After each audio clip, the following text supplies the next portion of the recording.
спорт кылып жаткан учурда мен чарчадым, чыдай албайм. Азыр эсим ооп калат деген учурда бизде канча пайыз күч калат? Ошону сиздер менен бөлүшөм. Саламатсыздарбы, кыргыз калкам? Кутман таң YouTube каналыма хош келдиңиz. Бизди билесиздер, мен эрте туруп, периштелерим менен тоолордо, токойлордо чуркап келип, эми үйдүн жанында тренировка кылып жаткан учурубуз. Аракетке берекет дейт. Себеби дегенде бир эле тез чуркоо эмес, буларга күч кубат да керек, илчээктик керек, баланс керек. Азыр эмес. Үйгө келдик. Эми үйдүн жанында тренировкалар башталды. Балдар азыр бир аз суу ичишти. Эми даярданууда. Стадион кылабыз азыр. Ишибиз оңой эмес. Түркияда 5 спорт федерациянын тренери жана судьясы болом. Бизге туура деп үйрөтүлгөн туура эместер өтө көп. Сиз спорт кылып машыгып жаткан учурда мен чарчадым, чыдай албай калдым, күчүм түгөндү, азыр эсим ооп калат деген учурда күчүңүздүн 60 гана пайызын колдонгон болосуз. 40% запаста турган болот. Эгер сиз чыдамкайлык менен, сабыр менен машыгууну улантсаңыз, керемет ошондо башталат. Периштелери менен, спортсмендери менен 21 километр марафонду өтө көп чуркадык. Тажрыйбамда мен буну жашадым. Бир күнгө окшойт. Ар убакта жерди алмаштырып турабыз. Бир күн токойдо, бир күн деңизде, бир күн тоодо, бир күн кыштакта, бир күн шаарда. Ал эми бир күн болсо үйдө тренировка болуп жаткан учуру.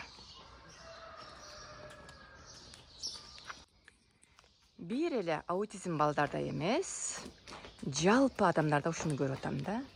Рутин турмушун эч убакта өзгөртүшпөйт да. Бир жолдон барып келишет, окшош тамактарды жетишет, окшош көйнөктөрдү кийишет. Биздин мээбиз ар түрдүү нерсени жакшы көрөт да. Ошондо гана сиздер ар кандай түрдүү нерселерди кылсаңыз, аң сезим ачыла баштайт. Бизди көрүп атасыздар го, бир токойдо, бир деңизде, бир тоодо, бир үйдө ушинтип тренировка кылабыз. Токойдогу тренировкабыз башка. Ал жердеги бак-дарактарды колдонобуз. Тоолордо таштарды колдонобуз. Деңизде сууну колдонобуз. Үйдө ушинтип стадион кылабыз. Ар кандай нерселерди коюп алып. Көрдүңүздөрбү? Атлетизмден чемпион чыгуу оңой нерсе эмес.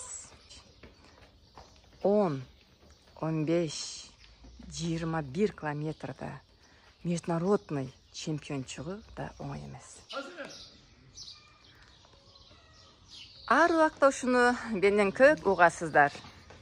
Баш тартпаган учуруң, ийгиликке жеткен учуруң. Ийгиликке жеткен учуруң, баш тартпаган учуруң деп айтылат да. Ошол себептен бизге эмне гана керек? Иштөө керек. Тең салмактуулукту жакшы көрөм. Иштөөнүн жолдошу дем алуу, дем алуунун жолдошу иштөө дейт. Экөө баланста болуш керек. Ошол себептен акыл бербе, үлгү бол дейт. Көп сөзгө керек жок. Мүмкүн болушунча көп аракет, көп иштөө керек. Пешине тердеп коебуз го. Көрдүңүздөрбү? Менин спортсмендеримден кандай терлер агып аткан. Көрдүңүзбү? Бул оңой иш эмес.